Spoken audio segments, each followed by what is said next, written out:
السلام علیکم ګرانو دوستانو. نن به زه تاسو ته یو ډېر بد خبر درکړم چې په ایشیا کپ کې افغانستان یو ځل بیا ګټلې لوبه په پاکستان باندې وبایلله.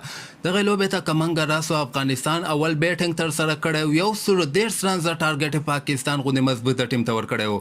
د افغانستان لپاره حضرت الله زازي 21 رنزه کړي، رحمان الله ګربز 12 رنزه کړي، ابراهیم زدران بیا 15 رنزه کړي او کریم جنت 15، نجیب زدران 10 رنزه کړي دي.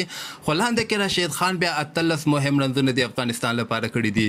بل طرف ته که موږ د پاکستان بیټسمینانو ته وګورو، ډېر ښه مره ایثار کړي ول، خو بس اخرني اور کې لکه چې قسمت کې د موږ دغه لوبه نه وله، که نه 100% کې موږ پاکستان ته په دغه لوبه کې ماتې ورکړې وله.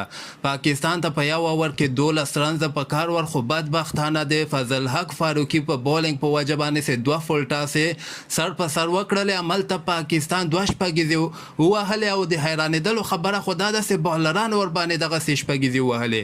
نو نورې لوبې ته که موږ راسو ښه لوبه وسوله، ځکه 113 رنزه ټارګټ په شروریزه لوبه کې ډېر په اسانۍ سره پوره کېږي، خو ماشاءالله د افغانستان بالرانو ښه بولینګ په وجه باندې موږ دوی را ایثار کړي ول.